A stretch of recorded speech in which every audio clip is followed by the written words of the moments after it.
Ta parole est une lampe à mes pieds, une lumière sur mon sentier. Psaume 119, verset 105. La méditation.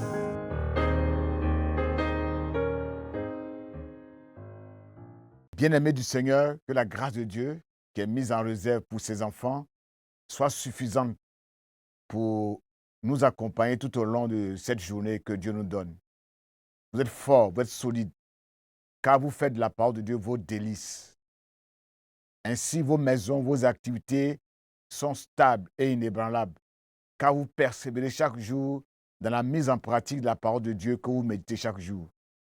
Nous avons aujourd'hui encore l'opportunité de plonger nos regards dans sa bonne parole afin de nous instruire.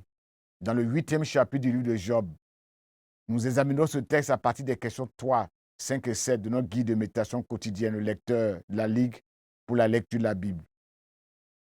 Nous lisons notre texte. Bildad de Choua répondit, « Combien de temps encore tiendras-tu ces discours? Oui, jusqu'à quand tes propos seront-ils un vent impétueux? Dieu fléchit-il le doigt? Ou bien le Tout-Puissant force-t-il la justice? Si tes fils ont péché, il a dû les livrer aux conséquences de leurs fautes. Mais si tu as recours à Dieu, si tu demandes grâce auprès du Tout-Puissant, si tu es pur et droit, il ne tardera pas à s'occuper de toi et il rétablira pleinement ta justice. » Verset 7. Ta condition passée semblera peu de choses, tant sera florissante ta condition nouvelle. En effet, interroge donc les générations précédentes et médite avec soin la sagesse des pères, car nous sommes d'hier et nous ne savons rien, puisque nos jours sur terre s'effacent comme une ombre. Les anciens t'instruiront et te parleront, ils puiseront dans leur sagesse les sentences suivantes. Le papyrus croît-il en dehors du marais? Le jonc peut-il pousser sans eau, alors qu'il est en fleurs, sans qu'on l'ait arraché avant les autres herbes? Déjà, il se dessèche. Telle est la destinée de ceux qui oublient Dieu, et l'espoir du méchant sera anéanti. L'objet de sa confiance sera brisé comme un fil. Il place son espoir dans une toile d'araignée. Il prend appui sur sa maison, mais elle ne résiste pas. Il se cramponne à elle, mais elle ne tient pas debout. Sous le soleil, il est plein de vigueur, et ses rameaux s'étendent, couvrant tout son jardin. Verset 17. Il entrelace ses racines à un monceau de pierre, et elle se fraye un chemin jusqu'au cœur des rochers. Mais il s'est raché du lieu qu'il occupait, et celui-ci prétend, je n'ai jamais vu. Voilà quelle est la joie qu'il trouve sur sa voie, et d'autres à leur tour gémiront de la terre. Voici, Dieu ne rejette jamais l'homme innocent, et jamais il ne prête main forte aux malfaisants. Il remplira encore ta bouche d'allégresse, et il mettra sur tes lèvres des cris de joie. Verset 22. Tous ceux qui te haïssent seront couverts de honte, les temps des méchants disparaîtront. Amen. Question numéro 3, bien-aimés. Quels sont les exemples que nous pouvons suivre dans ce texte et quels sont les exemples que nous devons rejeter dans ce texte? Les exemples à suivre. Les exemples plutôt à ne pas suivre d'abord. Versets 1 à 4. Bildad de Choua, un consolateur fâcheux qui offre son soutien sur un ton assez dur, rugueux, accusateur, avec des réprimandes, sans apathie. Le témoignage de sa compassion n'est pas à la hauteur des attentes de Job, l'homme qui a connu une succession de malheurs incompréhensibles. Son raisonnement est douteux. Ses insinuations démoralisent, assomment Job. Tes fils ont péché, c'est pourquoi Dieu les a livrés à la mort. En un mot, ils méritent ce qui leur est arrivé. Il donne un conseil déséquilibré, bancal, imparfait, qui fait allusion à la justice implacable de Dieu sans sa grâce, sans sa miséricorde, sans son amour. Le soutien psychologique dont a besoin Job, c'est une écoute attentive qui lui permettra de se vider, de se soulager. Au lieu de cela, Bildad de Shua compare les propos de Job à un vent impétueux. Ces propos sont loin d'être un baume qui pense, qui soulage la blessure. Mais au contraire, ces propos deviennent des coups de bâton qui accentuent la plaie de Job et qui lui font perdre l'espoir. C'est un discours qui est construit sur le dénigrement, sur la malveillance, avec des propos acides. Les enfants de Job sont morts à cause de leurs péchés. En évoquant ce fait accablant, Bildad réveille encore la plaie de Job qui est encore fraîche. C'est comme si on disait à Job que tes œuvres sacrificielles de pardon à Dieu ont été inutiles, ont été inopérantes. Cette réflexion de Bildad rappelle la question des disciples à Jésus dans les évangiles. Pourquoi cet homme est-il aveugle? Est-ce la conséquence de ses propres péchés ou ceux de ses parents? Bien-aimé, la réponse de Jésus disculpe Job. Jésus dit, ni l'un ni l'autre.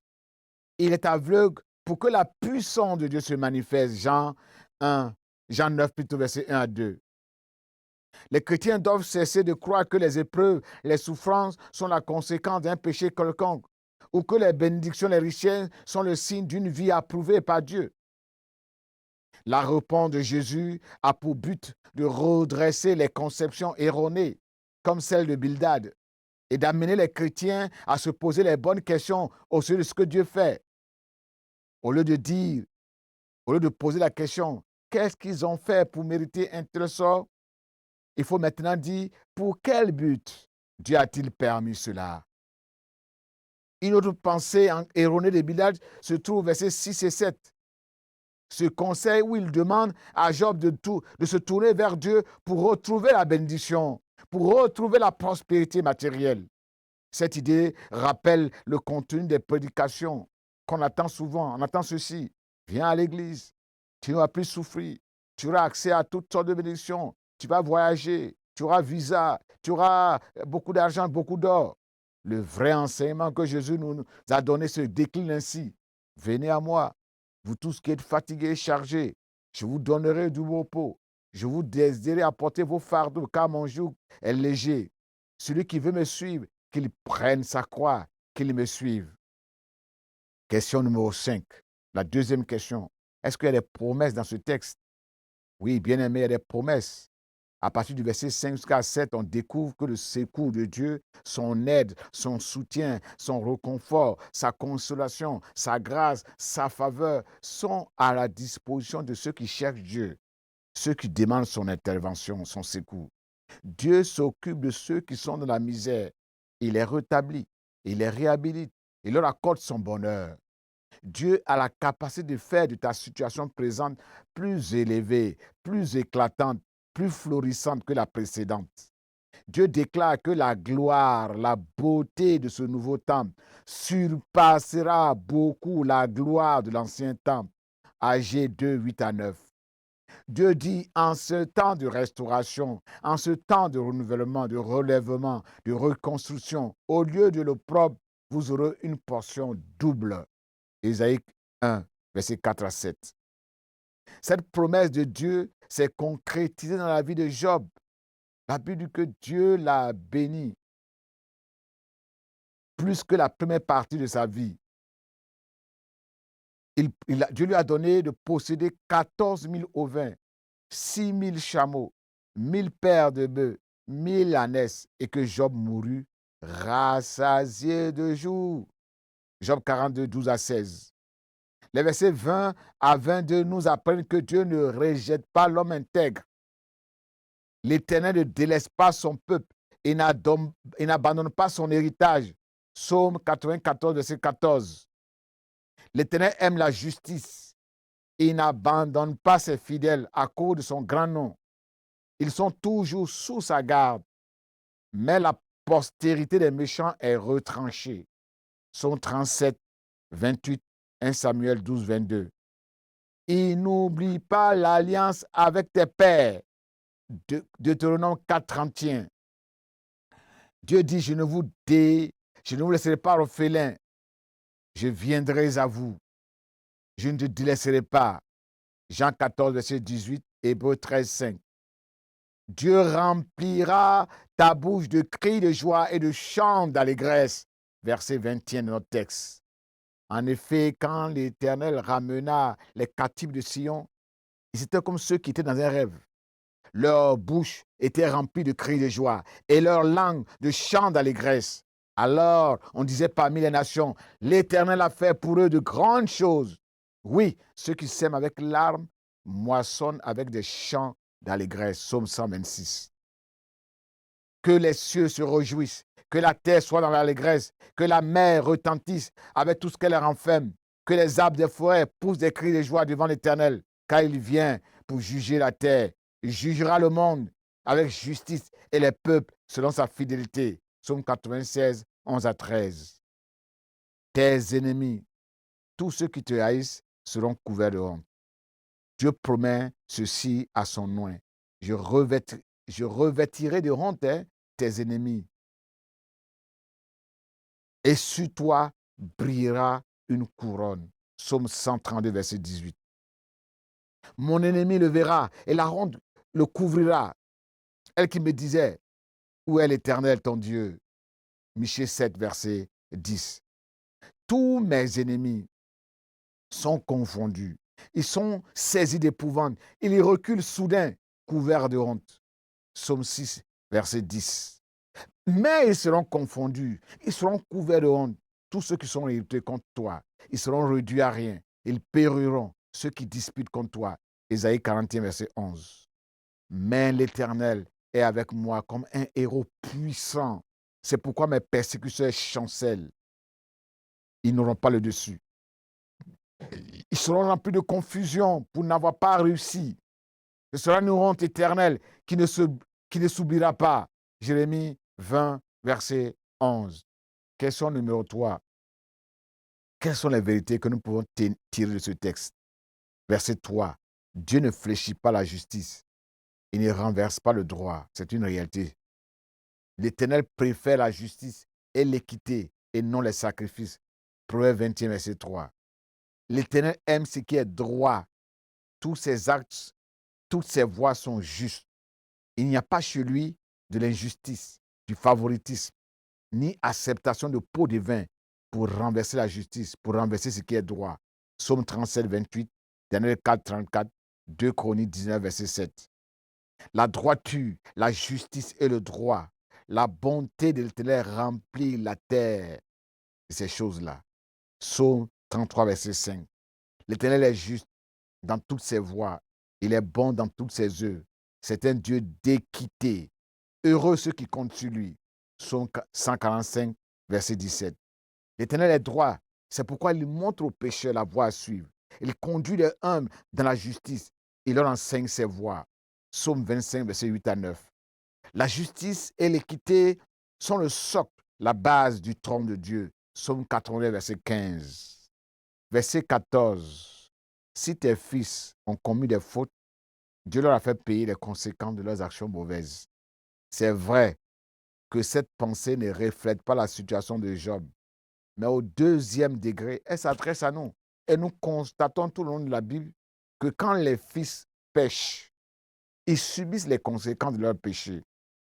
Quand Caïn, le fils d'Adam, a péché, le premier meurtrier, il a tué son frère Abel, il est devenu un homme errant, un homme vagabond. Genèse chapitre 4, c'était la conséquence de son péché. Quand Ésaü a vendu son droit d'aînesse, il a méprisé cette chose sacrée, il a perdu ses bénédictions, il a été bouleversé, il est devenu amer. Et quand il a réclamé sa part des bénédictions, son père lui a dit, j'ai fait de ton frère ton chef, tes frères seront tes serviteurs. Je lui ai donné du blé, du vin. Je ne peux plus rien faire pour toi, mon fils. Il a perdu ses bénédictions. Genèse 27, 37, 33 à 37. Voici la bénédiction que Ruben, le premier fils de Jacob, a reçue. Tu es un torrent bondissant, impétueux. Mais tu ne seras pas le premier. Quand tu es monté sur la couche de ton père, tu l'as souillé. Tu m'as fait perdre mon honneur en t'unissant à l'une de mes femmes dans mon lit. C'est de l'inceste. Genèse 49, verset 4. Les filles du sacrificateur Élie étaient pervers. Ils méprisaient l'offrande de l'Éternel. Ils couchaient à l'entrée de la tente d'assignation avec les femmes.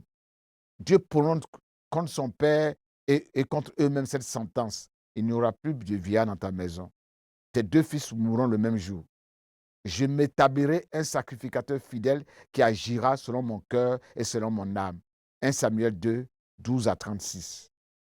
Les fils d'Aaron, Nabab et Abihu, ont été consumés par le feu, car ils ont apporté devant l'Éternel un feu étranger, ce qui n'était pas ordonné, ce qui n'était pas prescrit par la loi de Dieu. Lévitique 10, verset 1 à 2. Les fils du roi David ont subi les conséquences de leur péché. Amnon a commis l'inceste avec sa sœur. Il a été tué par son frère Absalom. Absalom a organisé un coup d'État contre son père. Il a été tué par les branches entrelacées d'un arbre. 2 Samuel 13, verset 18. Quand le fils de Salomon, Roboam, a refusé de suivre le conseil des anciens, la ruine et la division se sont abattus sur son royaume. 1 Roi 12. Quand le fils prodigue a quitté la protection paternelle pour se vautrer dans la boue du péché, il s'est retrouvé esclave, malheureux dans une ferme pour garder des cochons. Luc 15. Les fils du sacrificateur Séva ont été maltraités, ils ont été blessés par des démons, car ils ont essayé de chasser les démons au nom de Jésus, comme les apôtres le faisaient, alors qu'ils ne connaissaient pas Jésus, alors qu'ils n'avaient pas une relation avec Jésus. Acte 19, versets 13 à 17. Versets 8 à 10. Quand on interroge les générations passées, on se renseigne sur les chemins qu'ils ont empruntés, sur leurs expériences, sur leurs pratiques. On peut en tirer des leçons afin de les suivre, afin de faire comme eux. Si ce qu'ils ont fait est bon, on peut les imiter. Mais si leurs expériences ne sont pas bonnes, si cela leur a causé des malédictions, on peut ne pas le faire. On peut ne pas les imiter. Versets 11 à 15. Le succès des méchants est de courte durée. Loin de Dieu, la source d'eau, c'est le dépérissement, c'est l'assèchement qui guette l'homme. Placer sa confiance dans les biens matériels, c'est s'appuyer sur du néant, sur une toile d'araignée. C'est construire sur du sable mouvant. Quand les vents violents commencent à se lever, ça emporte les maisons des riches. C'est aussi se comporter comme ce riche propriétaire. Il dit, mon âme, réjouis-toi, repose-toi, mange, bois, tu as beaucoup de biens en réserve pour de longues années. Jésus va lui dire, pauvre fou, tu es un insensé. Cette nuit même, ton âme te sera demandée et tu devras rendre compte à Dieu de ta vie. Pour qui seront alors tous ces biens que tu as amassés? Luc 12, verset 15 à 21. Cette question s'adresse à nous, bien-aimés. Prions. Notre Dieu, notre Seigneur, nous te bénissons pour ces sages conseils que tu nous donnes, afin que nous ne puissions pas nous appuyer sur nos richesses qui sont passagères. Mais nous devons compter sur toi. Nous devons nous appuyer sur toi. Nous devons chercher ta face. Nous devons chérir l'alliance qu'il y a entre nous et toi et faire en sorte que cette alliance ne soit pas brisée.